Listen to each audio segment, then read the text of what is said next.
ಎಲ್ಲರಿಗೂ ನಮಸ್ಕಾರ. ಇವತ್ತಿನ ವಿಡಿಯೋದಲ್ಲಿ ನಾನು ಈರುಳ್ಳಿ ಪಲ್ಯನ ಹೇಗೆ ಮಾಡೋದು ಅಂತ ತೋರಿಸ್ಕೊಡ್ತಾ ಇದ್ದೀನಿ. ಇದು ತುಂಬ ಸುಲಭದ ರೆಸಿಪಿಯಾಗಿದ್ದು 10 ನಿಮಿಷದಲ್ಲಿ ದಿಢೀರಂತ ಮಾಡ್ಕೋಬಹುದು.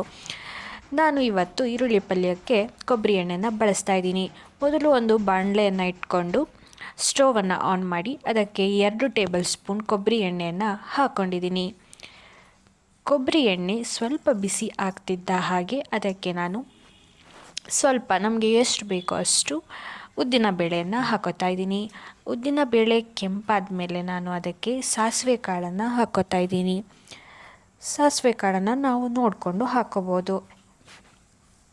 ಹೆಚ್ಚಿಗೆ ಸಾಸಿವೆ ಕಾಳು ಬೇಕು ಅಂದರೆ ಸ್ವಲ್ಪ ಜಾಸ್ತಿ ಅಥವಾ ಇಷ್ಟ ಇಲ್ಲದೆ ಹೋದವರು ಸ್ವಲ್ಪ ಕಡಿಮೆ ಹಾಕ್ಕೋಬಹುದು.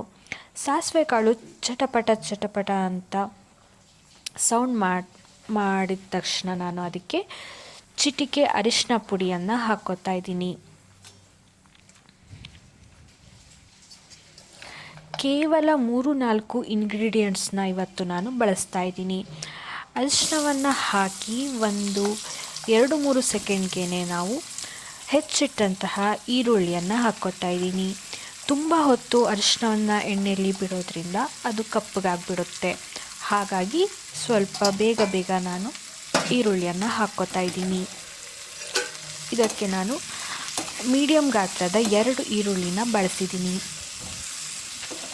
ಹೀಗೆ ಹಾಕ್ಕೊಂಡು ನಾವು ಕೈ ಬಿಡದೆ ಒಂದು 2-3 ನಿಮಿಷಗಳ ಕಾಲ ಇದನ್ನು ಮಿಕ್ಸ್ ಮಾಡ್ತಾ ಇದ್ದೀನಿ. ಈ ಮಿಕ್ಸಿಂಗ್ ಕೂಡ ಅಷ್ಟೇ, ತುಂಬ ಸಮಯ ಮಾಡ್ಕೊಳ್ಳೋದ್ರಿಂದ ತುಂಬ ಚೆನ್ನಾಗಿ ಬೇಯುತ್ತೆ. ಸ್ವಲ್ಪ ಬೆಂದರೆ ಸಾಕು ಅನ್ನೋರು ಒಂದು 2 ನಿಮಿಷಗಳ ಕಾಲ ಅಷ್ಟೇ ಇದನ್ನು ಅವ್ರಿಗೆ ಬೇಕಾದಾಗೆ ಮಿಕ್ಸ್ ಮಾಡ್ಕೋಬಹುದು. ಸೊ ಇದಾಗಿತ್ತು ಇವತ್ತಿನ ವಿಶೇಷ ಅಡುಗೆ. ಇನ್ನೂ ಹೆಚ್ಚಿನ ಈ ತರಹದ ಸಿಂಪಲ್ ಅಡುಗೆಗೆ ನನ್ನ ಚಾನಲ್ನ ವಿಸಿಟ್ ಮಾಡಿ. Thank you. ಮತ್ತೆ ಭೇಟಿಯಾಗೋಣ.